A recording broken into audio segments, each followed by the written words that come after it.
Bienvenue à notre rendez-vous littéraire consacré à la poésie depuis le centre Georges Pompidou, où nous sommes accueillis dans le cadre des revues Parler, rencontres qui tentent mois après mois de cerner les paysages les plus singuliers de ce que l'on peut appeler peut-être la poésie contemporaine.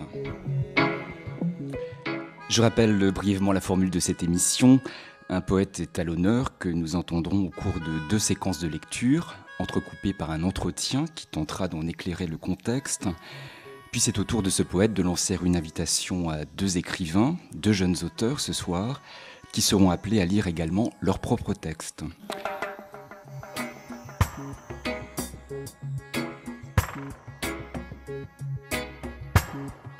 Ce soir, je suis particulièrement heureux et touché de la présence de notre invité. Je reçois Eugène Savitskaya et il a souhaité convier à ses côtés, venu également de Belgique pour l'occasion, Yves Collet et Selçuk Mutlu.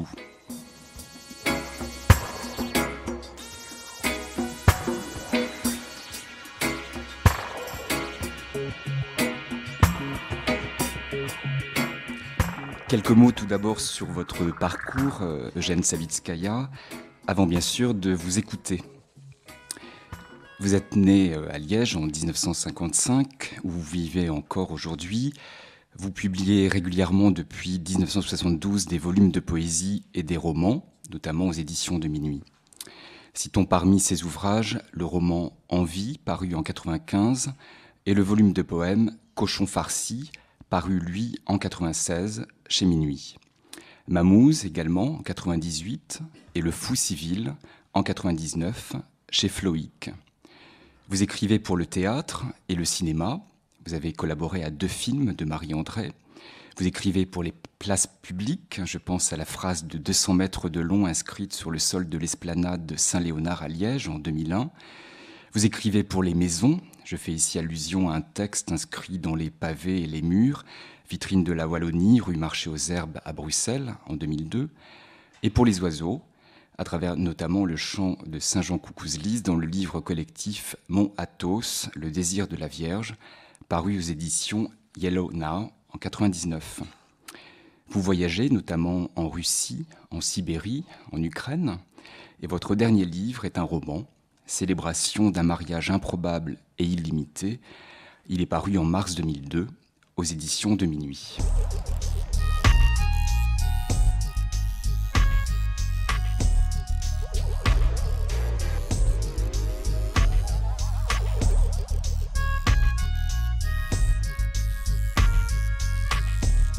Voilà brièvement esquissé. Maintenant, Eugène Savitskaya, on est un peu impatient de vous entendre. Peut-être vous pourriez commencer par nous dire comment vous avez composé ces séquences de lecture, et en particulier celles que l'on va écouter tout de suite. Oh, je fais ça un peu au hasard. J'ai pris toute une série d'ouvrages.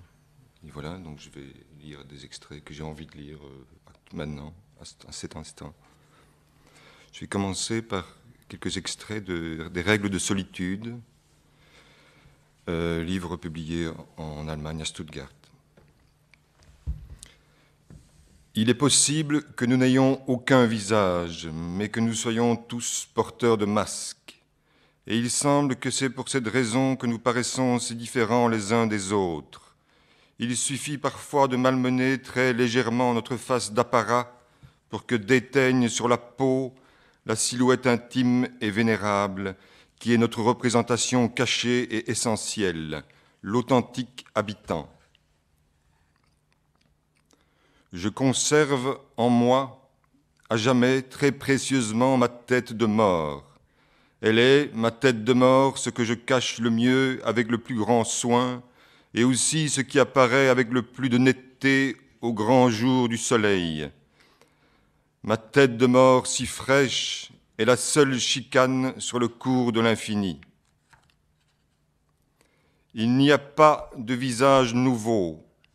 Ils se sont tous montrés un jour, puis l'autre, jusqu'à être lessivés par la lumière, mangés par la nuit qu'ils avaient parfumée, dénombrés autant qu'ils étaient, couchés et rabougris. Gloire à leur persistance et hurrah jusqu'à mort. Il n'y a pas de visage lumineux, La lumière tombe d'ailleurs, bien à propos, et on la retient comme on peut, avec les cils, signe de la nuit et du dépouillement. Les traits fondateurs d'un visage n'apparaissent jamais au grand jour. Ce sont les épines dont l'éraflure est conservée intacte sous l'épiderme, les ongles ayant laissé leurs petits dépôts de scories diverses, des fétus de paille posés délicatement croisés à la surface de l'eau, un peu de salive sur une feuille, un certain nombre de baisers et d'illustres piqûres de moustiques. Il faudrait être passé par la gueule d'un lion, avoir été digéré puis vomi, ou de quelque manière que ce soit enfin expulsé, pour éprouver un peu de fierté à exhiber sa face. Eut notre étonnement de constater que toutes les eaux que nous avions rejetées depuis longtemps ne s'étaient pas écoulées loin de nous, mais s'étaient accumulées quelque part dans le sous-sol méconnu du jardin. Il est bon de savoir que d'épais tuyaux en grès acheminent le lisier familial vers les grands collecteurs communaux. Il est bon de connaître par cœur les chemins précis qu'empruntent ces précieux canaux. Il n'est pas raisonnable de vivre dans l'ignorance complète des canalisations. Il y a dans ces conduites enterrées et oubliées comme un engorgement de l'histoire collective et de la mémoire personnelle. Mais c'est en dehors du temps, dans l'oubli, loin de la lumière, que se forment les fameuses queues de renard. Il m'a été donné, samedi, d'extraire un beau spécimen de la partie la moins endommagée du réseau. L'espiègle et rusé renard était bien passé par là et y avait laissé un signe évident de sa meilleure farce.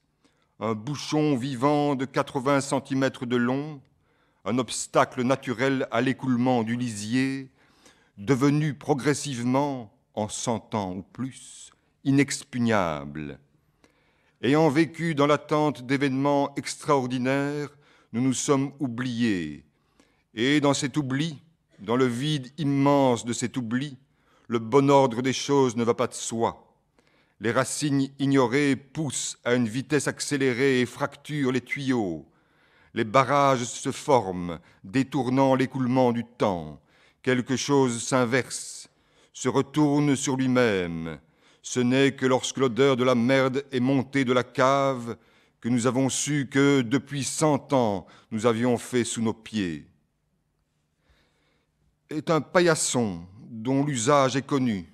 En été, il convient parfaitement comme oreiller, le reste du corps s'accommodant de la dureté du béton. 2 chats sont déjà morts sous cette humble litière. Il sera brûlé dans le premier feu du printemps, ou déjà dévoré par les flammes dans lesquelles on jette du bois mort, des caisses démantelées et divers déchets avant d'entrer en hiver. En hiver, imbibé d'eau, il gèle et devient la tablette indéchiffrable. On le secoue lorsqu'il est saturé. Un paillasson n'est jamais éternel. Parfois, il semble immonde, un peu à notre image. Il pue. Qui encore l'avait arrosé de ses vomissures? Toujours il appelle les questions les plus graves. Sommes-nous en mesure de laisser d'autres traces? Il me faudrait 2 paires de mains, l'une pour les travaux domestiques, l'autre pour les gestes d'écriture. Il est tellement désagréable de toucher du papier avec des mains sèches et blessées. Il est encore moins agréable d'arracher des renoncules et de toucher la terre noire avec des mains gantées de feutre ou de cuir. Alors que les 2 types de travaux paraissent nécessaires et peut-être indissociables, comme allumer du feu dans le poêle et vider le poêle des cendres qui l'encombrent, les mêmes mains accomplissent toutes les tâches. Elles scient et transportent le bois, allument le feu dans le poêle et, profitant de la chaleur de la pièce, elles manipulent les papiers. Je suis à la fois à la roue et au moulin. Les mêmes mains servent à tout et font communiquer les parties du monde. La terre avec le ventre, la bouche avec l'anus, l'assiette avec la cuvette des latrines et l'alphabet avec le cœur du bois.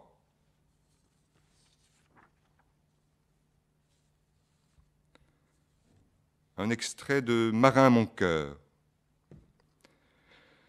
D'abord est la mer, dans laquelle le sel est présent comme il est présent dans tes yeux, la mer lointaine et très proche. Lointaine car elle est répandue sur toute la sphère terrestre et proche car elle tombe près de toi jusqu'à te poisser les cheveux qui deviennent comme de la laine de mouton à cause de la buée de la mer.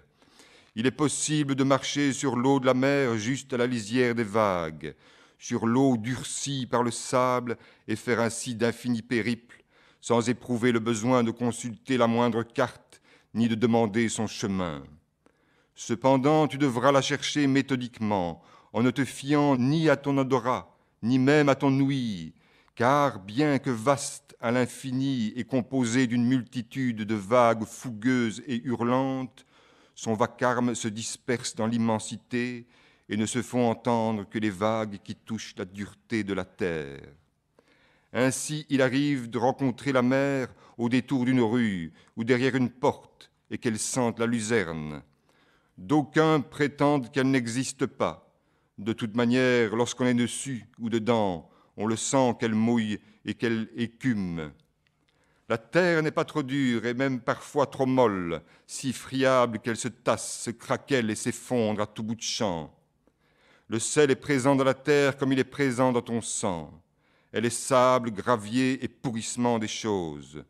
Le temps la façonne, l'écrase, la disperse et la fertilise. D'aucuns prétendent qu'elle n'existe qu'en fonction du temps qui l'a confectionnée et qui en est à la fois le père, la mère, l'amant et l'enfant, et qu'en dehors de lui, elle n'est pas. Mais lorsqu'on est dessus ou dedans, on le sent qu'elle tourne, déroulant ses fougères et semant ses mousses.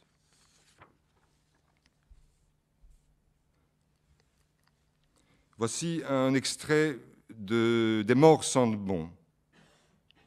Gestrois escalada les claironnages de la clôture, 10 échelons dans le paysage avant de sauter dans la flaque glacée qui éclata et délivra le cyprin rouge qui bondit vers le ciel et les arbres. 3 érables, dont les branches maîtresses étaient à ce point amoureuses les unes des autres que sitôt le fût quitté, elles se rejoignaient plus haut, se mêlaient et se soudaient, inextricablement enlacées, vieux arbres, vieux éléphants, mangeurs d'enfants. Ayant escaladé les échelons, il s'approcha de la bergerie où ronflait le bélier, mastodonte, rêvant de fleurs puantes et suaves en forme de glaïeul, terriblement parfumé, barbu et casqué. Il put à sa guise caresser la brebis et ses agneaux, trouvant dans leur laine les semences d'avoine, de riz sauvage, de piment et de sarrasin, dans leurs oreilles des pois gonflés qu'il mangea avidement sur le pouce et qui avaient une grande saveur goûtant le petit lait, la prairie fauchée et poissée de la sueur des hommes à la faux. Il téta la mer et fut rassasié. Il coucha avec la dame et ses enfants. Il entra dans la chair rose et ressortit son gland sanglant. Il joua avec les mamelles et les couilles, front à front avec les plus vigoureux. Il pénétra la dame pendant et après qu'elle eut saigné. Ils eurent ensemble un petit, un agneau comme les autres. Lui fourra 3 doigts et un orteil, et sur la litière ne s'endormit jamais. Il téta et fut rassasié. Il était le grand frère en pantalon rouge. La paille se mit dans ses cheveux, et ses cheveux bouclèrent en repoussant. Dans les tables chaudes, il ne manqua de rien, et son sperme fut bien employé. L'agneau, son premier fils, en voulant l'enculer, lui transperça une fesse. Mais il le dorlota quand même, gentil loulou, petit Sacha, mange encore, voici le téton. Et quand la brebis dormait, il protégeait son sommeil, éloignant et calmant les jeunes turbulents, les lavant au besoin, les épouillant. Le bélier ronflait dans la prairie humide et chaude, léchait le rocher de sel, écoutait l'eau. Gestrois pouvait forniquer, la dame le permettait, lui ouvrait ses flancs, il chargeait, lui baisant la tête aux cheveux tressés et noués, de son sang se peignaient les joues, de son huile se frottaient les mains. De ce lit des agneaux naquirent qui vinrent téter et bêler.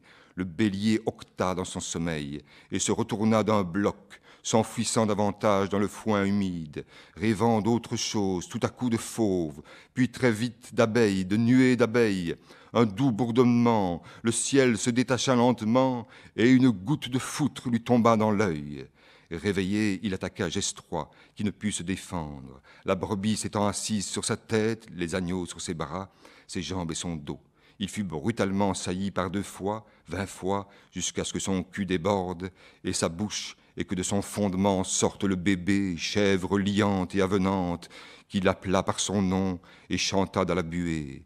Fendu délicieusement, avant de bondir vers la poutre maîtresse et de crever le chaume du toit, un enfant pour Gestroi, une fille qui sait sauter et qui chante, l'heureux Gestroi montera au ciel où son lit est prêt.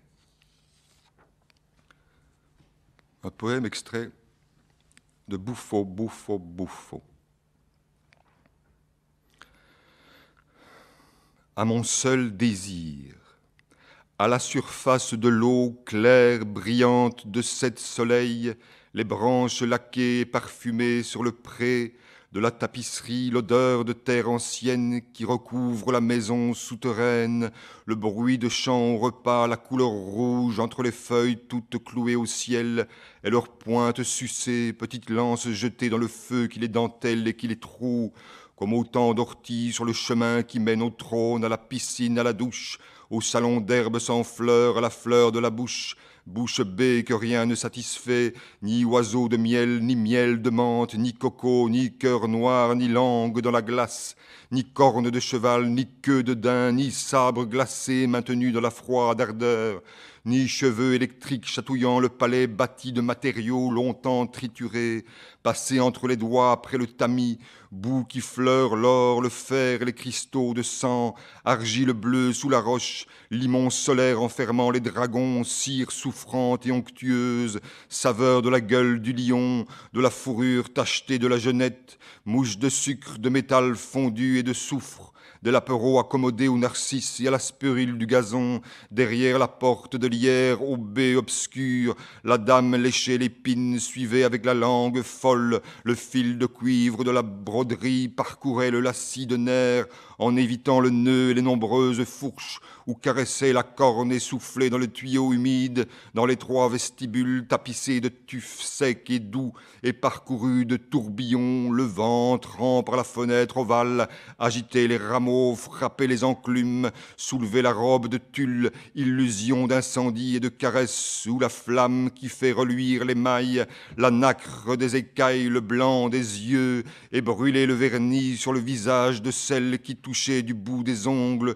le tissu crépitant, les leviers de basalte de la machine, à l'orgue soufflant et dispersant les pétales, les aiguilles du pain, le verre en miettes, les piquants du houx, laque craquelé qui fondait sur les lèvres lissées par l'index, la pulpe du doigt chéri sur les plis de la dame épouvantée puis paisible qui, le soir venu, allumait l'huile sur la mèche, la poudre dans les gobelets et, pinçant ses narines, appelant l'abondante salive, pétrissait la cire, puis modelait un bouc sauvage avec une seule corne sur le front, une chèvre agile qui bondit vers la lune et heurte de la tête le plafond nocturne, déchirant la toile et dont la sueur sucrée tache le linge, y imprimant des nervures les lettres noires des noms des héros qu'épelait la jeune dame assise, prise entre les voiles de papier de soie, tente pourpre rose maison, agenouillée au bord du bassin, l'image de son cul dans l'eau frémissante, et sous la robe aux piqûres effroncées sur le ventre, une autre robe éclairait le jour, salie et usée, cousue par méandres autour de l'épingle et drapée, 1000 fois tordue, liant les bras et le genou, tachée de vin et d'esprit, sans poche pour l'or, sans galon, sans carabe, sans vipère dans la manche, sans lys à l'intérieur, sans ruche pleine de murmures et de soupirs, seul soupirant « Buffo, Buffo, Buffo ».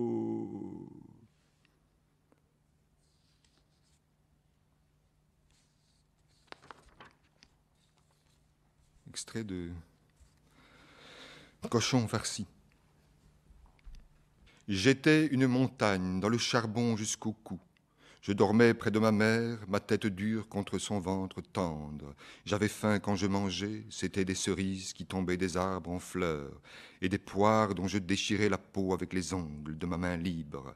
L'autre pourrissait enseveli, main comme la feuille du chêne d'Amérique, et je portais du fer, et je portais du manganèse. L'électricité mouillait mon échine luisante, mes nerfs déterrés. Pâle à la lumière, celle-ci coulait par un soupirail des nuages et aspergeait d'urine mon jardin. Y poussaient les amarantes, liées aux pivoines, liées aux pavots. Tu portais la serpette et moi le sac de coutis autour de la gorge. Enflé, je devins le crapaud, peau douce et sèche, et toi la chasseresse en pleine cueillette, parcourant à pied la montagne disparue, posant tes pieds sur chaque pierre, léchant la poix, écrivant, suçant du marbre et de la malachite, mangeant du lézard sur tablette de sapin, usant de l'ongle lisse, blanc et rose pour déplisser ta dentelle, pissant près du sol et dans la poussière de craie. Je suis mort à chacun de tes hoquets quand le berger s'accroupissait sur toi, pilant tes étamines.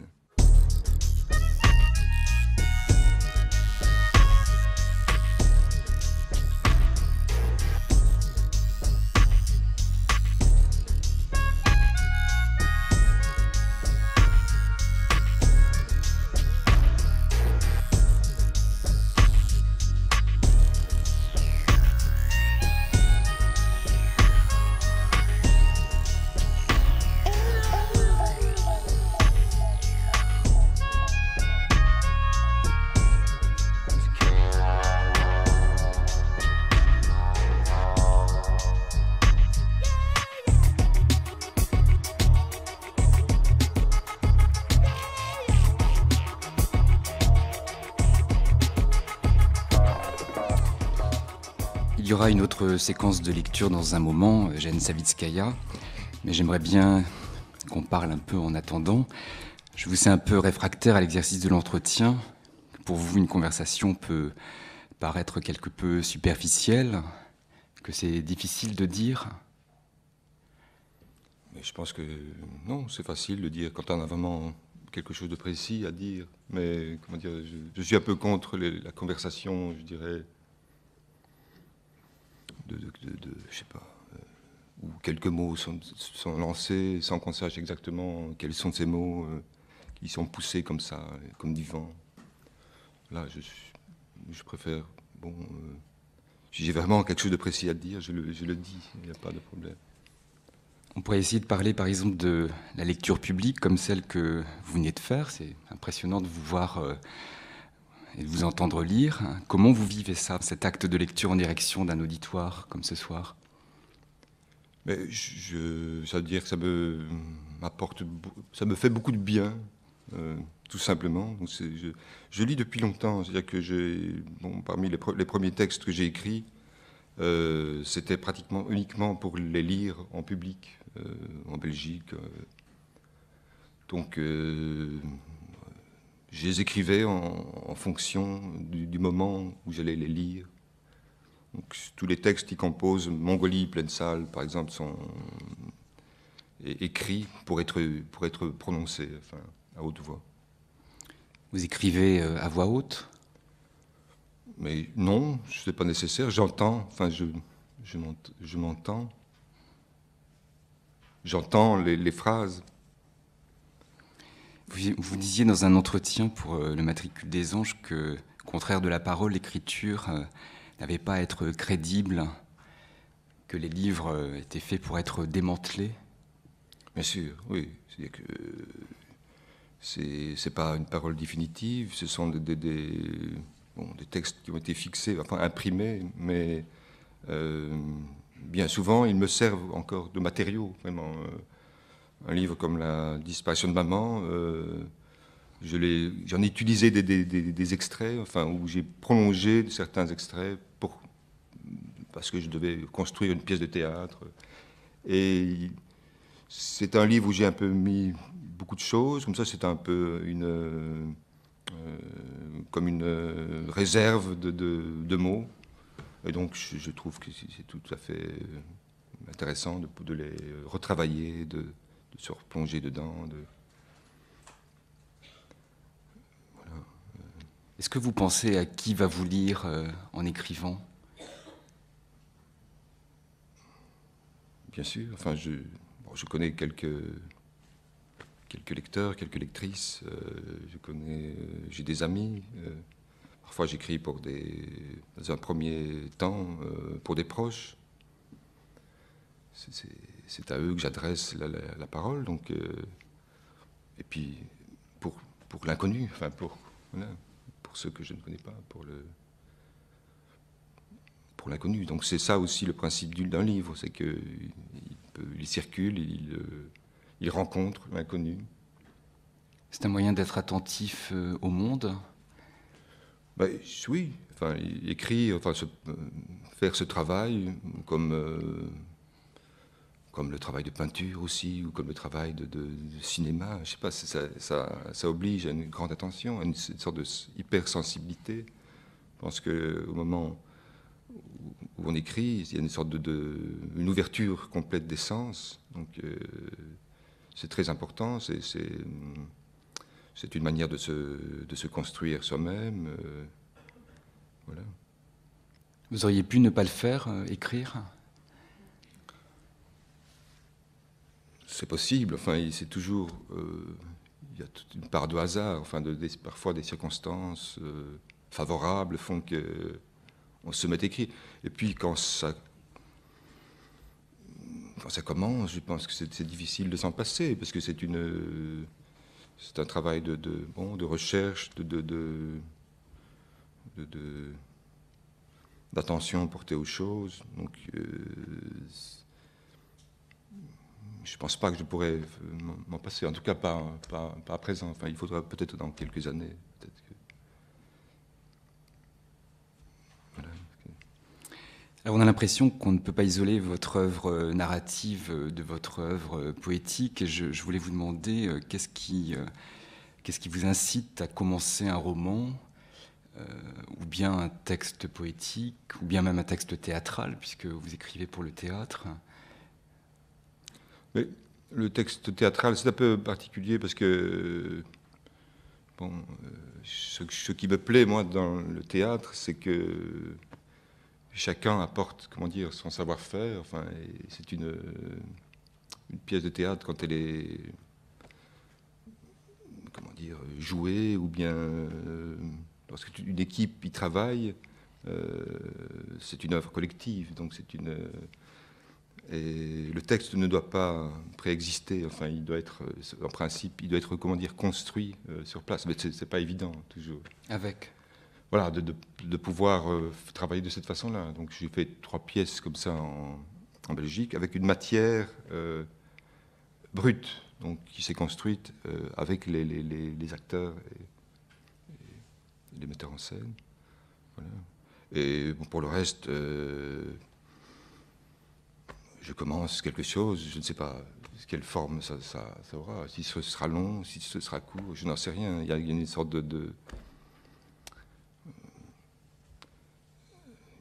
je ne vois assez peu de différence entre ces textes étiquetés romans ou ceux étiquetés poèmes. Ils ne sont pas souvent étiquetés poèmes parce que... Bon, Par contre, le mot roman, il figure souvent sous le bien titre. Bien sûr, oui, parce que bon, c'est sans doute par rapport au commerce. Lorsqu'on publie des livres, je pense que il faut quand même que ça fonctionne, que l'éditeur gagne de l'argent pour pouvoir publier d'autres textes, d'autres auteurs. Donc voilà. Mais il n'y a pas il n'y a pas de coupure nette entre les différentes formes. Alors que ce soit poésie ou roman, on est frappé dans votre travail et en vous écoutant par une outrance de la parole, un fort jeu de langue et un fort jeu de rythme. On a l'impression que vous vous amusez beaucoup aussi. Mais bien sûr, oui. Enfin, c'est la première condition pour écrire aussi. Enfin, il faut que ce soit plaisant, sinon. C'est aussi pour ça que je ne construis jamais de charpente, parce que sachant où ça finit, il n'y a plus de raison, enfin, de construire quelque chose. Moi, je suis pour quelque chose qui avance, qui se construit peu à peu. sans savoir trop où ça va, vers où ça va se tourner, à quoi ça va aboutir. Je ne m'en préoccupe pas du tout. Et c'est cette outrance-là qui permet d'atteindre ces gens dans leur intimité, la communauté des lecteurs aussi? J'imagine, je ne sais pas, parce que oui.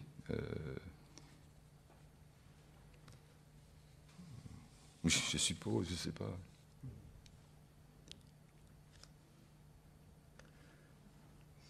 C'est très torrentiel, hein. C'est une écriture très... Oui, mais c'est comme, enfin, c'est ma façon, enfin, mais comment on dit ça? Je sais pas. Mon rythme, mon débit, mon débit de parole, voilà. Je suis l'enfant du poulailler de foudre et les renards ont volé mes armes. Vous écriviez ça dans Cénotaphe.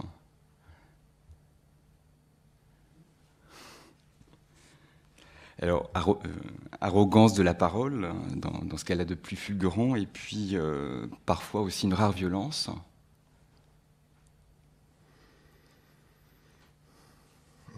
Enfin, la violence est présente parmi nous, enfin, sur cette terre, enfin, la violence, c'est pas forcément une mauvaise violence, mais il y a quelque chose de rude et comme ça, de brutal. Donc, je pense que les mots peuvent peut-être en rendre compte ou bien souligner certaines formes de violence, de brutalité. On nous met une fameuse sauce, donc depuis le temps que les guerres n'ont pas cessé, enfin, on disait la dernière, je sais pas quoi, elles ont continué d'un seul tenant depuis Napoléon, donc je pense que comment dire, le cerveau humain doit en pâtir depuis à la longue. Alors malgré cette liberté arrogante, j'avais noté que on entend au début d'un film de Marie-André, Narcisse au chien, un film auquel vous avez collaboré, ces phrases ne pas exagérer avec les mots, ne pas s'exalter, ne pas oublier que les mots n'existent qu'en fonction des choses qu'ils désignent. C'est un peu un contrario, pourtant de... Bon, oui, mais parce qu'il faut, comment dire, un peu aussi vivre, faire beaucoup d'autres choses. Enfin, parfois, le travail d'écriture, comme ça, absorbe complètement. Donc, c'est pas utile. Enfin, ça doit rester une sorte de plaisir un peu rare, mais qui est nourri par une vie riche. Sans vie, enfin, sans activités diverses, il n'y a pas d'écriture, enfin, il n'y a pas d'art, il n'y a pas de... Oui, il faut un peu se brider de temps en temps. C'est ça que je voulais dire.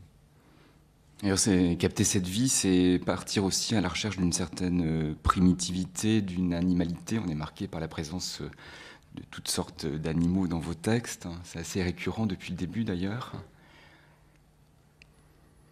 C'est témoigner de cette force de vie aussi, non? Oui, je ne sais pas, ce sont des animaux, enfin, c'est côtoyé, peut-être même plus que les êtres humains, jusqu'à un certain âge. Donc c'était une sorte, pour moi, comment dire, ils n'ont qu'une rupture avec l'ensemble des choses, enfin, le monde, tout ce qui nous entoure, alors que l'être humain a toujours une tendance un peu de ramener tout à lui, de s'approprier les montagnes. Donc les animaux, eux, sont comment dire, libres, sans conscience. Ils n'ont pas besoin de conscience. Ils vivent immédiatement, enfin, en contact immédiat avec les choses. Et puis il y a une drôle de fascination pour l'enfance, assez récurrente également. C'était toujours, comment dire, comme une mine d'or, l'enfance. Enfin, je m'en suis peut-être pas encore tout à fait séparé. C'est-à-dire que mes souvenirs d'enfance sont très précis. Peut-être parce que sans arrêt j'y suis revenu, comme ça, que je laissais comme des jalons. qui me permettent, comment dire, immédiatement d'y revenir, revenir à des goûts, revenir à des visions, revenir à voilà, une foule de choses.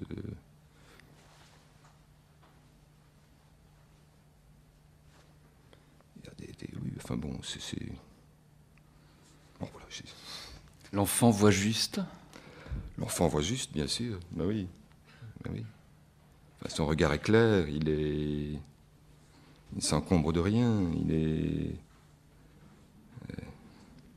il est entier, comme ça, on n'y a encore rien enlevé, il est un bloc.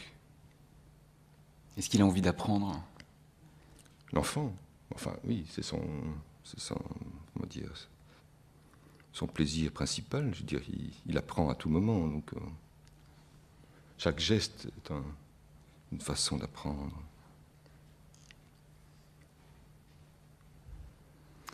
Je voulais vous demander justement au sujet de l'enfant, ce que vous pensez du personnage d'Ernesto dans l'œuvre de Duras.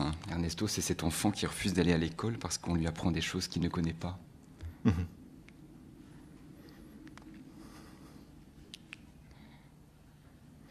Pourquoi pas, enfin, qui ne comprend pas.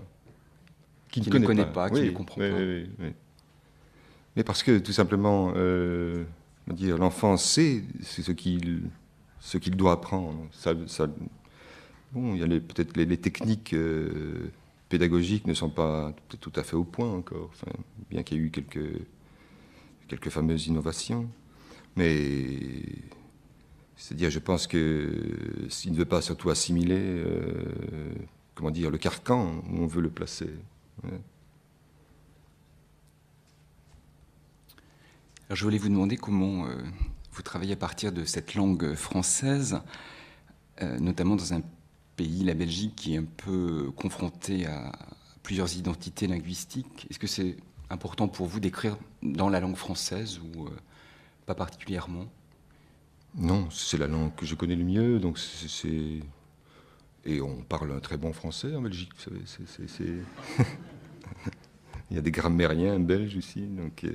Non, c'est un outil, si j'avais une autre langue sous la main, enfin, que je maîtrisais parfaitement, je crois que je l'utiliserais aussi pour le plaisir d'autres vocables, mais là, c'est la seule, j'ai pas fait l'effort d'apprendre d'autres langues, donc, je connais un peu de russe, mais c'est pas suffisant pour pousser plus loin.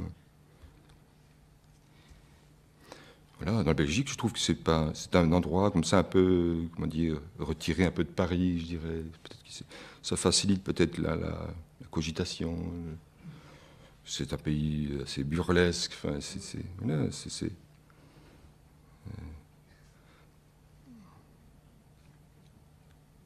tout à fait possible d'écrire en français en Belgique. Et il vous arrive de traduire? Non, je n'ai pas de connaissances suffisantes d'une langue pour... Il faudrait travailler peut-être en équipe alors, comme ça, mais ça je n'ai jamais fait encore. Alors vous préparez la sortie d'un livre en mars. En mars, oui. Exquise Louise. Vous pourriez en dire un mot? J'avais écrit un livre, comment dire, pour marquer d'une pierre blanche la naissance de mon fils. Et il était temps que j'en fasse un pour ma fille, sinon il y aurait eu des problèmes. Voilà, donc ce livre est fait. Et lui est dédié? Oui, enfin, c'est son livre, je dirais. C'est pour... je crois qu'il faudrait presque faire ça pour chaque enfant qui naît, comment dire. Ceux qui ont la possibilité de suivre un enfant, enfin, dans ses premiers jours, ils doivent en profiter. Enfin, il faut marquer ça d'une pierre blanche. Il faut chaque fois insister sur le fait d'un nouvel être, enfin, vivant. C'est comme planter un arbre, alors, écrire un livre? Oui, pourquoi pas, ben oui. Pourquoi pas. Mathieu Lindon, dans un article élogieux paru il y a quelque temps dans Libération, écrivait, Eugène Savitskaya, que si vous acceptiez de vous soumettre à un questionnaire de type journalistique, il faudrait vous demander non quel livre vous emporteriez sur la fameuse île déserte, mais quels mots, lesquels vous éliriez vos compagnons. Alors je voulais vous demander ce soir, si je pouvais vous poser la question, quels sont les mots les plus proches de vous que vous voudriez bien emmener avec vous sur une île déserte? Chaque rêve, chaque ride, chakosh. Ça, ce sont des jurons polonais.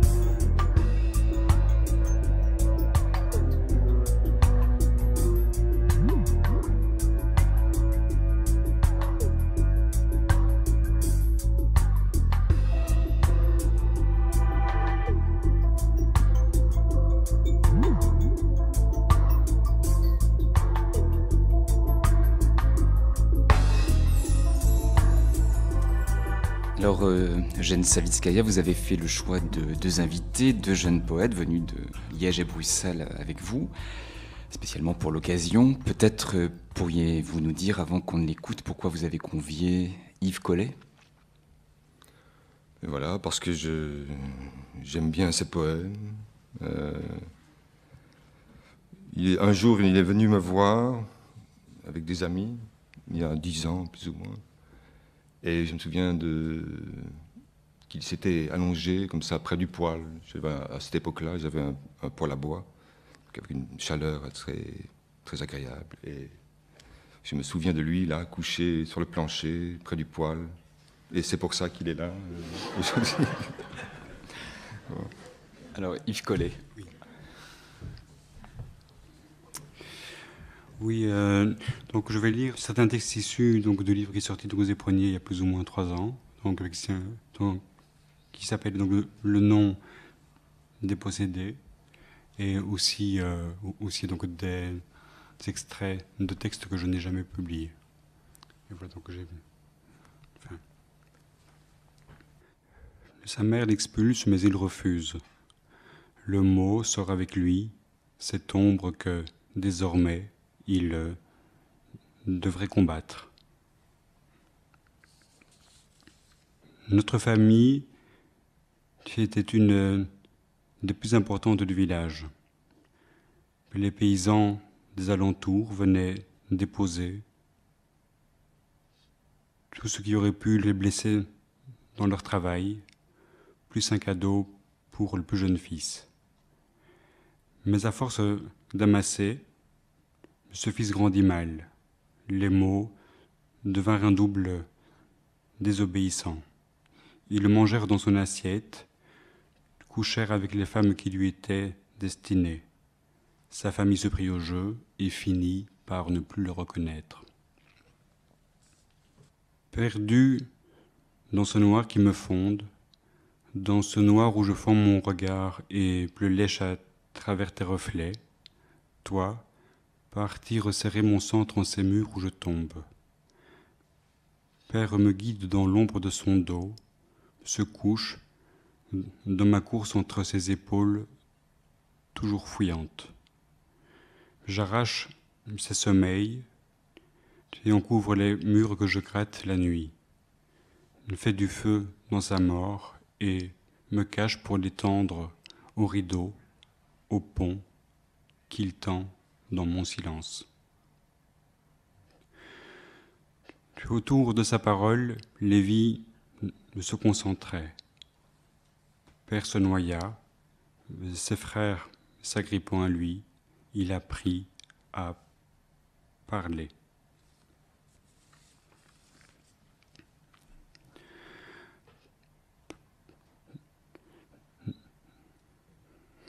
Parler. On brise des flûtes en moi, statues où on dégringole en les définissant au cœur du rituel. Je tiens le verbe s'il se brise, si les couloirs où tu te vois courir pendent toujours à la lame. L'Afrique était la borne qui dispersait les billes. La main se retournait sans qu'on le sache. Mémoire écrite dans le dos, et tu montres ton ventre. Afrique, bégayant entre les voix de deux hommes dos à dos. Le paysage sans blessure, tant que la patte blessée qui traîne à terre bouleverse le paysage. Puis entre deux collines, je chante la tradition. Je roule dans le nom en criant cette descendance enfin mienne. Désormais, plus de veille au bord du trou. Plus besoin d'être la résistance du vent, de laisser rebondir les cailloux dans le sang et faire rentrer les bêtes par le visage. Bouche contre bouche, rage contre rage, on chantait en retournant les briques une à une dans le mur. Ce point, donc des éclats, rendait les maisons à leur maître, et je mendie aux portes. Le nom était porté par la foule. Nous pouvions l'appeler, lui ouvrir les blessures que d'âge en âge nos parents nous léguèrent. Et nous suivions comme des troupeaux.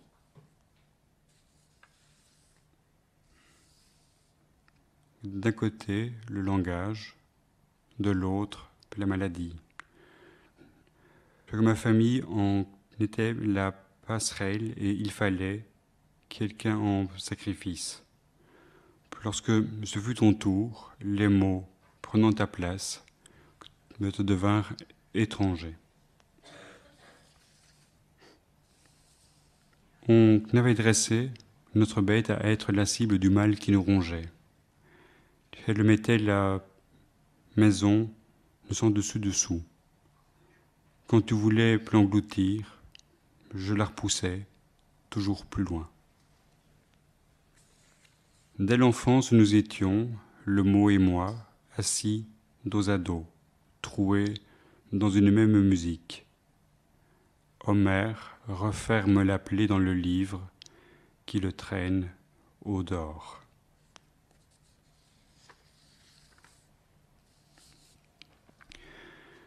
J'avais un père, il mourait par éclats. Ma mère était la boue qui s'accrochait à moi en dévalant la pente. J'étais l'eau de ta bouche que tu ne pouvais plus retenir, qui sur ton corps ruisselait, le manche et le déséquilibre de la hache faisant claquer ton bras. Pas de parole, rien qu'un corps qui se décomposait au vent. Sur le mur, qui se laissait montrer du doigt sans se laisser cerner. Un corps de feu que le père n'osait approcher, qui réchauffait son dos et nous avions toute la place. Un clou dans la tempête et nous nous enroulions autour. De toi, rien ne me sépare, ni même les traces qui mènent au village. Je brise les portes, alors que si le mot m'avait ouvert, j'aurais recréé les villes autour d'elle. La foule vers moi, tu aurais dû tendre, mais je m'y perds, inconnu. Depuis des années, je cherche une forme à ma disparition. Les mots qui me laissent là, sur une terre déserte. Cet oubli que tu m'as légué, je te ressemble et tu ressembles à personne.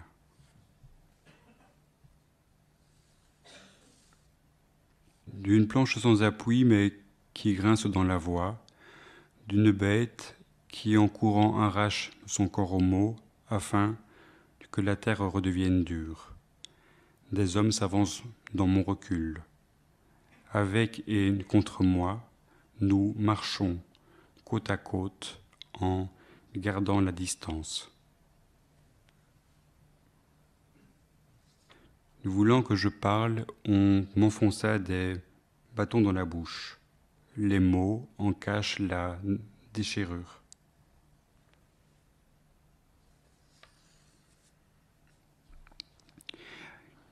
À nu, criait-il. Mais que peuvent-ils enlever à un homme qui ne reconnaît plus son chemin? Mes mains sont des éponges qui ne retiennent plus la pluie. Ma voix est le passage de bêtes qui se dispersent autour de la ferme saccagée.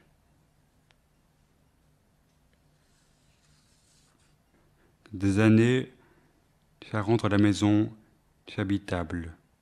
Ces murs traversés des centaines de fois pour qu'enfin ils nous retiennent.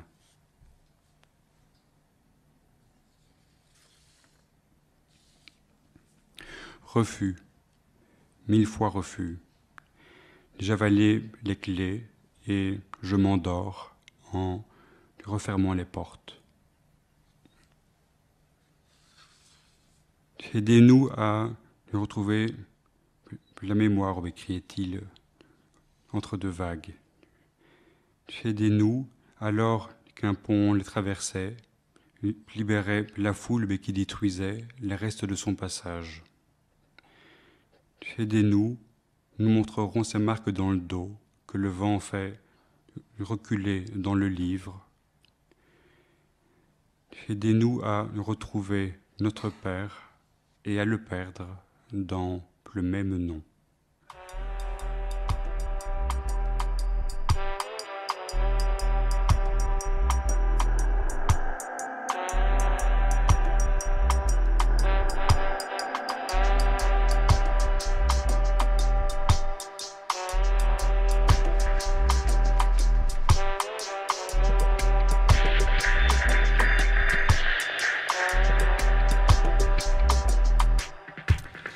Nous vous rejoignons, Eugène Savitskaya, pour une seconde séquence de lecture. Qu'est-ce que vous nous avez préparé cette fois? Je vais vous lire un chant, le chant de Saint-Jean Cocouzélis, extrait donc d'un livre collectif. J'ai fait un voyage au Mont Athos avec des amis peintres, photographes. Chant de Saint-Jean Cocouzélis, au son de la cimandre, au parfum d'encens à la rose. La Vierge a perdu ses cheveux et chaque cheveu est tombé sur la terre. Ô Égyptienne, tes rides t'ont coûté, tes larmes t'ont vidé, mais tu viens sereine. Devant tes pères réclamer ton dû, ton sexe, ton royaume. Tu es femme par-delà tes parures, car nulle douleur n'altère la morphologie. Le corps acquis par génitoire n'a que faire des principes secondaires, poils, chevelure, lèvres. Chauffeur d'autobus entre Ouranopolis et Salonique, quoi demander de plus? Pincer l'oreille de tel grec sans demander plus, sauve l'ongle d'Artémis. Divin tribut mis en jeu, petite misère éternelle, croix à porter, entre les jambes on crucifie Anne chaque fois qu'on les croise, on met en croix Catherine à chaque hoquet, dormir est superflu, tant que dure la nuit, manger est inutile, s'il n'y a tronc à scier, mur à élever, fumier à répandre, fosse à vider. Toge à coudre, linge à repasser, sans cheveux nous sommes pareils, à elle, à eux, à la définition que chaque chose exige, à la position de la rose. Dans l'espace, Artémis nous égorge et le soleil nous réchauffe. Dormir n'est propice, à personne il faut veiller à chaque instant, que le feu ne prenne au rideau, que la robe ne flambe à la mèche, que l'enfant ne tombe du berceau. Sous la laine ajourée et le sein, il pointe vers la moindre lumière. Chante mon doux dans ton trou, aucune brebis ne viendra si tu ne montres ta langue. Elle tire de tes entrailles la couleur et le son qui vibre. Chante au-delà des monts, plus fort qu'aucun borborigme, douceur de l'air ponctué par le cri d'un oiseau nécessiteux, vaniteux, courroucé, tranquille. Je n'ai besoin de rien, ni de baiser, ni de pain, ni de chenilles. J'appelle ma divine splendeur, faite de rien, contenant tout. Je crie après ce qui me manque. Je dis ce que je sais, peu, des miettes, des bribes, petites vulves à peine écloses, que de cerises, pépins de citron, et que rien ne nuise à ceux qui sont là, bougeant comme scolex, sur un cadavre ou scolite dans le bois, et que pleuvent les pétales de rose sur les chemins que nous avons suivis. Rien ne préexiste à rien, ni la lumière, ni le vide, ni la bouche, sauf la vulve appelant à travers le désert, vers son mont, sa source, sa ruche et son abondance.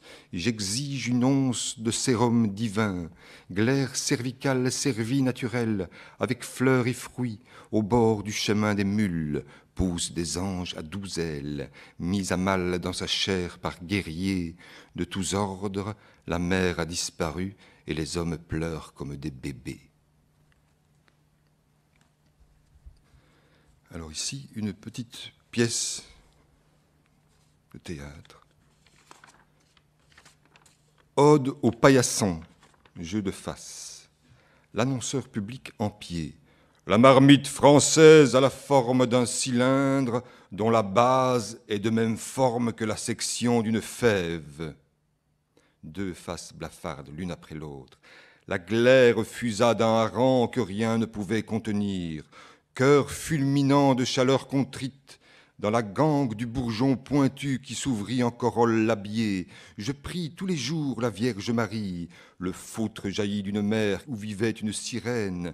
On en fendit la queue, en coule le nectar comme d'un bois à renard de tilleul. Ainsi toujours le foutre veut revenir en glaire et ne brille que dans l'os. Et tous ses frères et sœurs furent mangés, puceaux et pucelles. Le peuple invisible. La poussière est tombée, la boue a séché, les poils ont blanchi, les chats sont morts, les vomissures ont séché, l'ivrogne est guéri, le paillasson est passé, le paillasson est jeté, le paillasson est brûlé, vive le paillasson! Dessus nous avons marché, dessus nous marcherons encore. Lorsqu'on invoque l'apocalypse, elle advient. Trois faces blafardes à l'unisson. La vulve naquit d'un murmure que le ventre voulait prodiguer. Ni paix, ni borborigme, personne n'est, tout se conçoit. Dire demain dans un abîme, être foutu et foutre encore. L'annonceur public en pied. Autant elle fout qu'il fout. C'est dans la fragilité qu'est la faille, et dans la courbe le noyau. Trois faces blafardes à l'unisson. La verge naquit d'un sourire que le nez ne pouvait composer, ni ouf, ni ah. Rien ne meurt, tout s'étiole, dire demain dans un abîme, être foutu et foutre encore. L'annonceur public en pied. Autant il fout qu'elle fout, c'est dans la fragilité qu'est la faille, et dans la courbe le noyau. Deux faces écarlates en canon. Deux seaux scellent le corps de la femme, la bouche et la vulve. Deux nœuds nouent le corps de l'homme, l'anus et le nombril. Le premier est le nœud du vide et le second le sceau suprême. Le peuple invisible. La neige a fondu, la boue a séché, les cheveux sont tombés, les confettis sont tassés, les graines ont germé, les pétales sont fanés, le paillasson est passé, le paillasson est jeté, le paillasson est brûlé. Vive le paillasson! Dessus nous avons marché, dessus nous marcherons encore. Lorsqu'on invoque l'apocalypse, elle advient. Trois faces blafardes à l'unisson. La glotte naquit d'un soupir que la gorge voulait rendre. Ni rot, ni renoncement, personne ne naît. Tout se conçoit dire demain dans un abîme, être foutu et foutre encore. L'annonceur public. Autant elle fout qu'il fout. C'est dans la fragilité qu'est la faille et dans la courbe le noyau. Trois faces blafardes en canon. La bouche naquit d'une grimace que la face voulait accomplir. Ni tic, ni minauderie, rien ne meurt, tout s'étiole. Dire demain dans un abîme, être foutu et foutre encore. L'annonceur public. Autant il fout qu'elle fout, c'est dans la fragilité qu'est la faille et dans la courbe le noyau. Trois faces blafardes à l'unisson. Les dents naquirent d'un baiser que la bouche voulait rendre. Ni mort, ni trépas, rien ne naît, tout se conçoit. Dire demain dans un abîme, être foutu et foutre encore. L'annonceur public, autant elle fout qu'il fout. le peuple invisible. Les fleurs ont pourri, le lait a moisi, le vin s'est aigri, le miel a ranci, le pain a verdi, le temps s'est refroidi, le paillasson est passé, le paillasson est jeté, le paillasson est brûlé. Vive le paillasson! Dessus nous avons marché, dessus nous marcherons encore. Lorsqu'on invoque l'Apocalypse, elle advient. Trois faces écarlates à l'unisson. Trois lignes forment le visage de la femme, l'angle du menton, la courbe des arcades et le bregma. Trois traits composent la face de l'homme, l'arête du nez, la crête de la tête et les arcades des yeux. Le peuple invisible.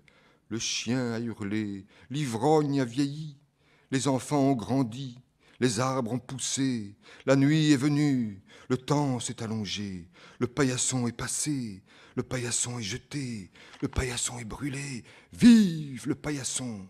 Dessus nous avons marché, dessus nous marcherons encore. Lorsqu'on invoque l'Apocalypse, elle advient. Trois faces blafardes en canon. Les pieds naquirent d'un bourbier que le corps voulait enjamber. Ni pont, ni piton, personne n'est. Tout ce qu'on soit, dire demain dans un abîme, être foutu et foutre encore. L'annonceur public, autant il fout qu'elle fout. Trois faces blafardes à l'unisson. Les yeux naquirent d'un néant que la grêle féconda. Ni bleu ni noir, rien ne naît, tout ce qu'on soit, dire demain dans un abîme, être foutu et foutre encore. L'annonceur public, autant elle fout qu'il fout. Trois faces blafardes en canon.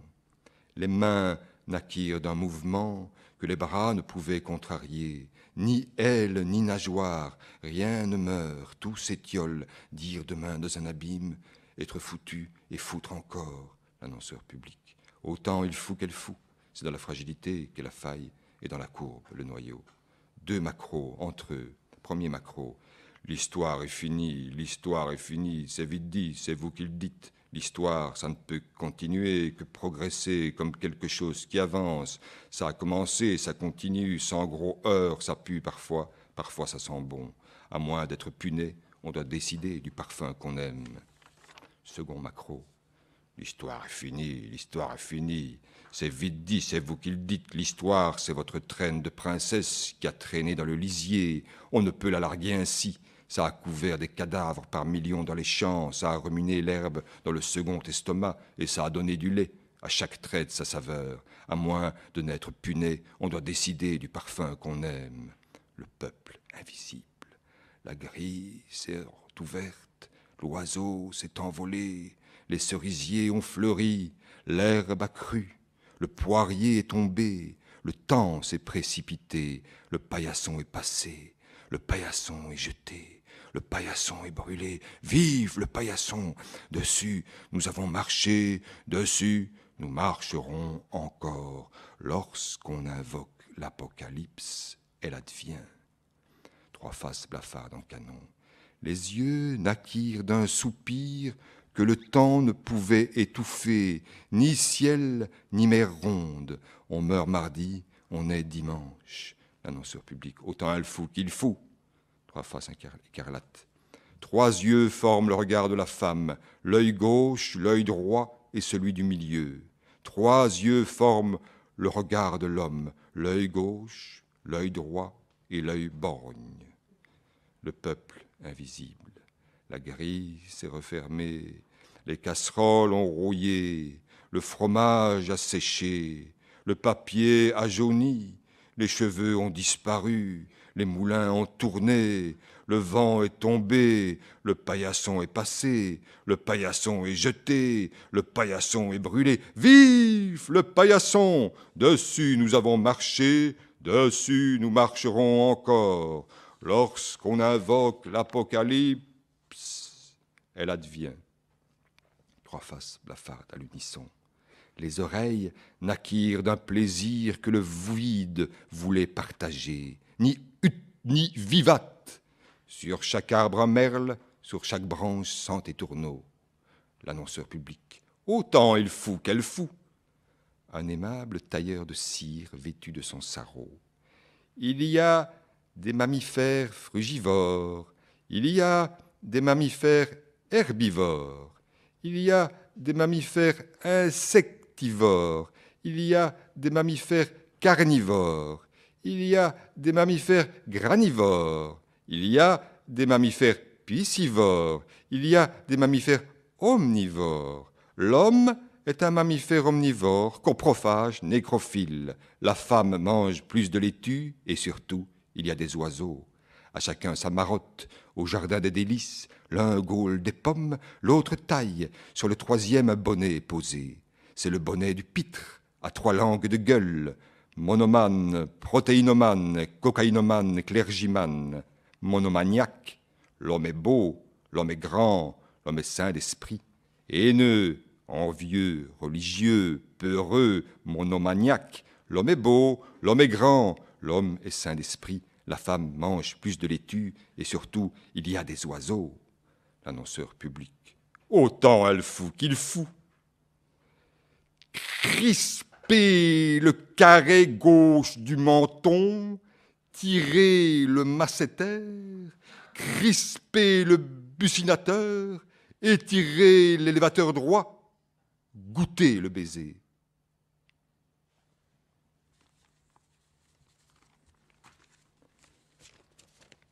Extrait de Cochon farci. Celui auquel je songe est entouré de ces emblèmes énigmatiques, la faux, la bêche, la serfouette, la binette, la fiasque de vin de vérité, l'arrosoir du tonnerre et la serpette pour la verdure des lapins, ces adorables enfants en fourrure. Cornes brûlées et pierres à chaud sont ces parfums de colère. Papa pantois vieille noix conduit sa brouette sous sa casquette, du fumier au jardin et du jardin au fumier, tient son nom au bord des lèvres comme une fleur de trèfle. Le lupin à l'oubline, dans le sable de la montagne, en miettes, la charrette sur le toit, la paille aux fenêtres, ne se réveillera plus, comme l'olivier hors de sa souche, ni ne crachera le nom de Dieu, épouvantail du cerisier.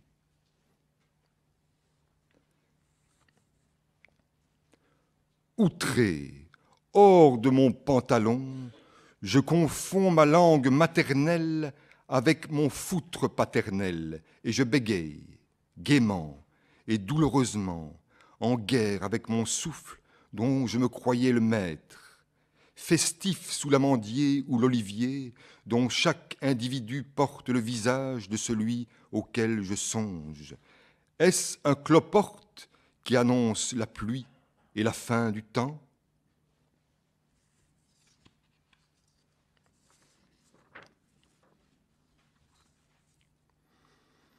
Ceci et puis ça, le cœur qui bat, la verge dure à scier et à rompre, aimer et redire qu'aimer une femme de la taille d'un micocoulier enjambant le ruisseau, qui emporte l'or de son urine et le sang dans l'or, comme en l'œuf couvit la virgule, mon doux micocoulier, ma canne à tire bouchonnée en canard piteux violeur, alors que tout son corps est à prendre, les ongles, la morve, les larmes, les cheveux, les yeux, cils par cils et paillettes par paillettes, méticuleusement comme un prêt, avant de tout rendre, n'ayant pu tout avaler, je suis le crapaud de ton cœur, désordonné et sot, mon doux micocoulier.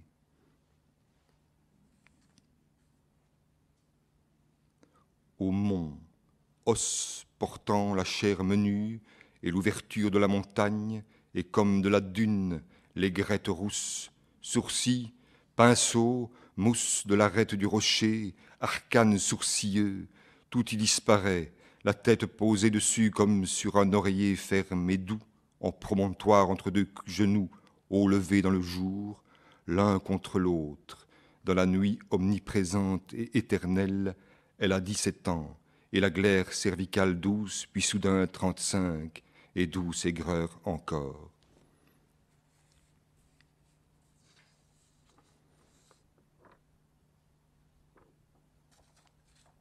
Et voici une petite pièce de théâtre.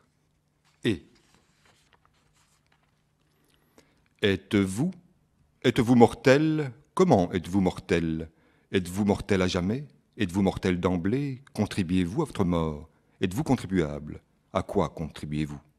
Contribuez-vous à quelque chose? En quoi consiste votre contribution? Contribuez-vous au changement? Êtes-vous tributaire du changement? Êtes-vous changé? En quoi êtes-vous changé? Qu'est-ce qui ne change pas? À qui payez-vous votre tribut? À quoi sert votre tribut? Quel tribut payez-vous? Quel tribut payes-tu autant? Payes-tu de ta personne? Comment payes-tu de ta personne? Payes-tu en espèces? De quelle espèce es-tu? Es-tu d'une espèce particulière? Et en quoi es-tu particulière? Qu'as-tu de particulier? Es-tu particulièrement blanche? Es-tu particulièrement noire? Es-tu particulièrement jaune? Es-tu particulièrement rose? De quelle rose es-tu? Es-tu d'une rose? D'une rose de combien de pétales? Où tombent les pétales des roses? Tombent-ils sur la terre? Tombent-ils sur l'herbe? Où croît l'herbe? L'herbe croît? Dans quel sens croît-elle? Croît-elle en avant? Croît-elle en décroissant? Croît-elle dans la terre? Croît-elle dans l'air? Qu'est-ce qui croît dans l'air? Et l'air croît-il? Qu'est-ce qui décroît dans l'air? Qu'est-ce que décroître? Décroissons-nous? Quand décroissons-nous? Qu'est-ce qui nous fait décroître? Qu'est-ce qui décroît dans la croissance? Qu'est-ce qui croît dans la décroissance? Est-ce le siècle qui décroît? Dans quel sens décroît-il? Décroissons-nous avec lui? Allons-nous décroissant? Allons-nous? Voulez-vous des croissants? Quel est le plus beau croissant? Quel croissant préférez-vous? Prendrez-vous un croissant de lune? Que ferez-vous d'un croissant de lune? Où mettrez-vous votre croissant? Combien de croissants dans une lune? Croissez-vous avec la lune? Adhérez-vous au signe du croissant? Baisez-vous les cornes du croissant? Es-tu en pleine croissance? Qui perturbe ta croissance? Qu'est-ce qu'une croissance perturbée? Qui est contre la croissance? Depuis quand croissez-vous? Qu'est-ce qui vous fait croître? Décrois-tu dans la croissance? Que multiplie la croissance? Qu'est-ce qui grandit pendant la croissance? Crois-tu depuis ta naissance? As-tu des taches de naissance? Que sais-tu de ta naissance? Crois-tu en ta naissance? Un croissant peut-il orner une croix? Qu'orne le croissant de la lune? Qu'as-tu cru en naissant? As-tu cru en naissant? Qu'est-ce que tu as cru lorsque tu naquis? Naquis-tu en Aquitaine? Naquis-tu à Moscou? Naquis-tu à Grenoble? Naquis-tu dans un taudis? Naquis-tu dans un château? Naquis-tu dans un bordel? Comment naquites-vous? De qui naquites-vous? Comment naissons-nous? Naissons-nous démunis? Sommes-nous tous démunis en naissant? Étiez-vous démunis en naissant? Pourquoi sommes-nous démunis en naissant? Te démunis-tu toi-même? Peut-on démunir quelqu'un? Ne démunit-on plus personne dans la langue française? Qui démunir? Démunit-on en dépouillant? Comment dépouille-t-on quelqu'un? Pourquoi faut-il dépouiller quelqu'un? Et dépouiller, êtes-vous démunis? Êtes-vous démunis devant le temps qui passe? Êtes-vous démunis devant l'adversité? L'adversité est-elle un adversaire loyal? Qui contrôle l'adversité? Êtes-vous victime de l'adversité? Êtes-vous en mesure de juger l'adversité? L'adversité fait-elle partie de l'ordre des choses? Êtes-vous démunis devant l'ordre des choses? Êtes-vous démunis devant la justice? La justice est-elle le contraire de l'injustice? La justice est-elle justifiée? Qui justifie la justice? Que justifie la justice? Que justifie la justice de ce siècle? La justice justifie-t-elle les justiciers? Qui sont les justiciers de ce siècle? Sommes-nous d'un siècle de justiciers? La justice est-elle de ce siècle? Qu'y a-t-il au bout d'un siècle de justice? Sommes-nous au bout d'un siècle de justice? Êtes-vous à bout? Êtes-vous de ce siècle? De quel siècle? De quel siècle es-tu? Es-tu d'un siècle? Es-tu d'un siècle passé? Es-tu passé avec le siècle? Passeras-tu avec le siècle? Le siècle passe-t-il? Comment passe le siècle? Où passe le siècle? Pourquoi passe-t-il? Quel est votre passe-temps? Comment passez-vous le temps? Où passez-vous le temps? Êtes-vous de ce temps? Êtes-vous? Où êtes-vous? Avec qui êtes-vous? Êtes-vous? Pourquoi es-tu? Quel âge as-tu? Quel âge a ce siècle? Ton âge est-il de ce siècle? La vieillesse de ce siècle t'étouffe-t-elle? Quels sont les signes de ta vieillesse? Que pensez-vous de la vieillesse? La justice est-elle l'apanage de la vieillesse? La justice est-elle l'apanage de la jeunesse? La justice n'est-elle de la sagesse? Où naît la sagesse? Es-tu pleine de sagesse? Qu'est-ce qui vous fait vieillir? Est-ce un vieillissement? Est-ce un beau temps pour sortir les petites vieilles? Les petits vieux suivent-ils un chemin pentu? Dorlote-t-on les petites vieilles sous les tilleuls? Comment se portent les ganglions de ta petite vieille? Où mets-tu ton petit vieux? Mets-tu ton petit vieux dans un panier? Mets-tu ton petit vieux dans une caisse? Gardes-tu ton petit vieux dans ton grenier? Affames-tu ton petit vieux? Abreuves-tu ta petite vieille? L'abreuves-tu au soleil? L'amènes-tu sous les étoiles? À quel point est radieux ton petit vieux? Est-ce la lumière qui l'illumine? Est-ce la nuit qui le baigne? Est-ce toi qui m'appelles? Pourquoi m'appelles-tu? M'appelles-tu avec des mots? Me dis-tu des mots sans suite? Me suis-tu pas à pas? Est-ce toi que je suis? Te suivrai-je? Où te suivrai-je? Me suivras-tu sur les chemins qui mènent au kiosque? Me suivras-tu à travers bois? Poserai-je mes pieds dans tes traces? Te suivrai-je entre les paravents laqués? Te suivrai-je comme le lièvre mâle? Te suivrai-je comme le goéland? Te suivrai-je comme les nuages? Te suivrai-je jusqu'à la tombe? Me suivras-tu allègrement? Me suivras-tu jusqu'à Staré à Bouddha? Me suivras-tu par-dessus les obstacles? Que faites-vous des obstacles? Bousculez-vous les obstacles? Contournez-vous les obstacles? Dépassez-vous les obstacles? Sautes-tu les obstacles comme on saute les chèvres? Fus-tu à Chèvremont? Escaladas-tu le mont de la langue des grammairiens? Escaladas-tu le mont? En compagnie de qui escaladez-vous le mont? Passez-vous le mont? Dépassez-vous le mont? Êtes-vous monté au mont? Qu'avez-vous vu au mont? Avez-vous vu le mont? Qu'avez-vous? Avez-vous enduré la mort? Endurez-vous sans broncher les petits mots de l'existence?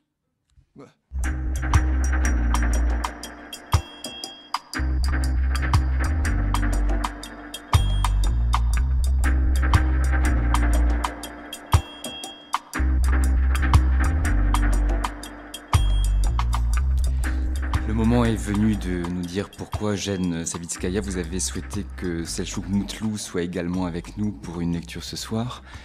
Une autre histoire de poil, peut-être? Non, là, c'est plutôt une question de vocifération. Il a une façon de s'exclamer. Même dans ses peintures, il s'exclame. Il dit « Ah !» Et voilà pourquoi il est là. Selçuk Mutlu. Selçuk Mutlu. D'où proviennent ces illusions? Illumination analogue, androgyne succulent, pavot d'Asie, héroïnomane bleu, drogue d'amour fraternel, fratricide énergique, puant baiser radioactif, vertige rétroactif, sur la toile les ha de mes plaisirs solitaires, or et argent sur la peau, j'ai le cou qui enfle, je suis la femme, je suis l'homme, le poète était Mazoc. Les stigmates me couvrent le sexe, traces de dents plaies béantes, le sperme coule sans retenue. Poème de la douceur tatouée, 19 cm, s'écoulant le fiel, la viande obscène de mon corps contue, le malingre ignore le sang dans lequel il baigne, le malingre dans sa miction tend à la perfide perfection, l'humus. Suis sanglé, sanglier, bondage, abrité sous ses aisselles durement rossées par les phalanges du poing ami, tendrement entre le coude et le rable, sommes dans l'atelier du peintre, ivre de térébenthine, et dans cette chambre marguerite, myosotis, coquelicot, bleuet, rose, lys, crocus, tournesol, violette, mimosa et muguet, pétunia et hortensia, chèvrefeuille, géranium, tussilage, lilas, souci et désespoir se nomment. Dans la baignoire, je m'ébroue, soigne mes plaies dans la sphaigne végétale. Et puis quoi? Suis sanglant, de la viande bleue à mes moignons, de la bave à mes gencives, du sperme à ma queue, la sculpture de Loulou emballée, terre cuite démoniaque sur le poitrail, le chiffre 6, gravé avec l'ongle du pouce, Mapsou l'hippogriffe. La croupe, le sperme, les testicules, l'éjaculation, la membrane, les mamelles, les mamelons, la luxure. La pisse, l'urine, la miction, la mouillure, la bave, la salive, le sel, le stupre, les lèvres, la langue, le palais, la gorge, l'anus, la luxure, le sexe, la bite, la verge noire, le pénis, l'érection, le stupre, le sang, le fluide, les sécrétions, le sérum, les menstrues, le goût, la luxure, les orifices, les trous, la bouche, l'ouverture, l'antre. Me voilà traîné par terre. Le poète règle mon compte par 1000 subterfuges, me jette dans la fosse aux chevaux, m'en fait baver, pousse du soufre dans mes narines, s'affole, s'affale, siffle, aboie, marche sur les rotules, me nargue, me toise, me froisse, me pousse-t-il dans un imbroglio incompréhensible. Le malingre verse le vin brûlant sur ses parties, se retient de pleurer, se couche sur le verre pilé, lèche le carrelage froid, observe son obscène image reflétée, relâche ses muscles, ses gencives éclatent contre le sol, dans la moiteur de la chambre, par terre les pierres précieuses. Elles ont vu ma peau incrustée de gemmes qu'elles voulaient décortiquer, elles cherchaient le mica. Mes contusions furent compissées, mon pouce affole, j'ai le palu, je suis recouvert d'orties et de stigmates, j'ai le corps et l'esprit fuligineux, je deviens mat, je trébuche, éjaculé tombe dans mon maelstrom enfin. Je fouillais dans mes poches et voilà des chardons, Partout, Caroline, dans toutes mes belles affaires, ses fleurs, et mes mains nues et gratignées, griffées, saignées, grattées et même râpées jusqu'au sang, jusqu'aux os, aux moignons, et moi je fouille à la recherche de ma chair, chaque geste m'arrachant un peu de viande fraîche, et plus je creuse et plus je me confonds avec cette bière de chêne. La femme à la terre, ses seins, sa vulve humide, ses omoplates poreuses. Le malingre ne donne, il est minéral, il crache son liquide séminal dans l'air, dans l'embrun, sa salive, il la ravale, il la protège, le malingre nu est maigre. Fleur du sud sur le Machu Picchu. Le malingre ne peut respirer fort contre le tronc du hêtre, s'écraser le cœur contre son thorax le tue déjà, lentement, par audace, par à-coups, par amour. Le malingre ne peut fuir son dessein, trépasser quoi qu'il fasse, où qu'il aille, la camarde. Sa constitution l'étouffe, l'enserre, il a la chaude pisse, la jaunisse, et sidéen le malingre mort-né. Inconscient dans cette pièce noire, la chambre du peintre, je bascule dans le profond rêve de la folie, la lucidité la plus effrayante macule contre moi-même, bite tendue en avant est un bélier qui me charge, me poursuit à travers bois, clairières, myrtilles, ronces, feuilles de chêne, de hêtre, tombe sur moi dans le volte-face, ne m'échappe plus, immobile. Histoire d'autre temps, un rêve, vole haut et loin, désigne tout ce que je vois du bout des cils, nage comme l'anguille glissante, devient peintre égocentrique, poète, prend de l'embonpoint aux quatre coins du monde, je vis entre ici et là dans la lumière de Tabor. Rien n'existe si les girafes du sud meurent de plénitude et que le rat des gouttes se délecte de mes restes, que les mères ne retournent pas d'où elles viennent, que maman ne me serre pas dans ses bras fins, ou peut-être l'Éden. Deux filles s'embrassent sous mes yeux, se lèchent, je regarde leur langue, je vois la salive passer d'un côté et l'autre, j'espère vivement qu'une main se pose sur un sein, ou peut-être dans le froc, la mouillure. J'entends ce poème, j'entends ce cri qui déchire mon « ha ». Les dents peuvent éclater d'une seule chiquenaude, ou non, ce combat sera plus égal dent contre dent, tartre contre tartre. Les plus résistantes n'émettront qu'un simple filet de sang mélangé à la salive éclair. Les plus fragiles se fendront ou tomberont, elles seront avalées, se retrouveront dans l'estomac au milieu des pilons de poulet, des charlottes aux fraises, des champignons crus, du cappuccino italien, du sucre en poudre impalpable, des doigts d'enfant, des moignons de femme. Nous sommes dans l'atelier du peintre et ses couleurs puent. L'essence de térébenthine m'étourdit, endort les parties dénudées de mon corps, ma peau rougit aussi, mes lèvres gonflent et mes cheveux tombent, mes papilles gustatives sont amères, je deviens transparent et je ravale ma salive qui remonte et les saignées de mes bras sont étrangement bleus. Nous sommes dans l'atelier du bonheur. N'ai-je pas volé mon nom jadis aux dynasties mortes, parents en pâleur qui me repoussèrent dans le froid, dans la mer, le nord en plein jour d'octobre? N'ai-je pas fait cela? Ai-je cherché la nuit, la lune qu'elle s'éclipse, le noir?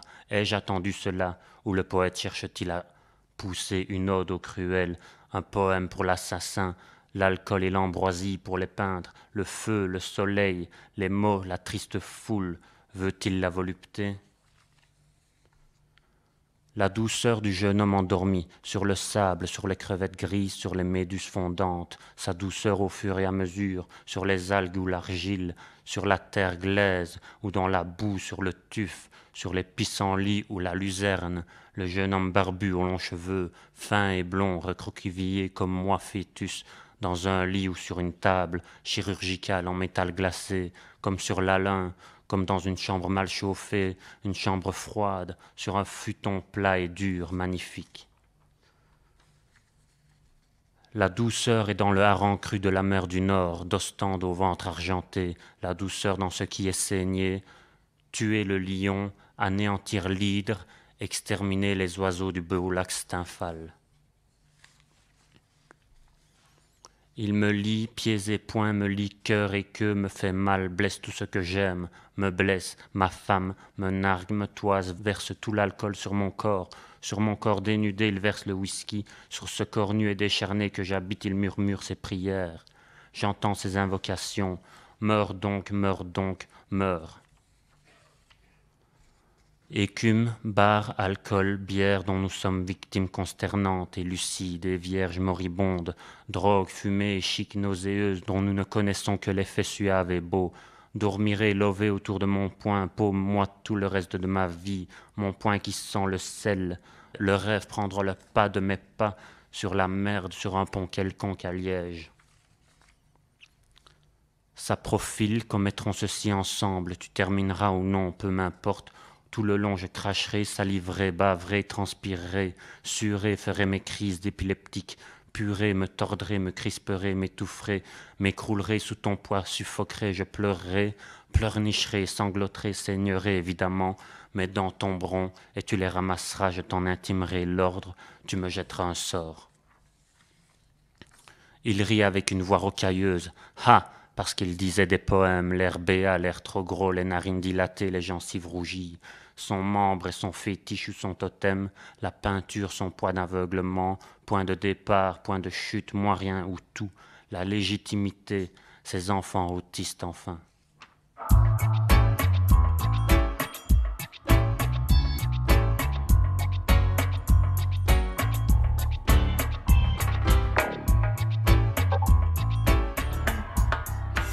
Surpris par la poésie, Alain Piard, Loïc Plérec, Frédéric Sourdoyer, Bernard Treton, Frank Smith.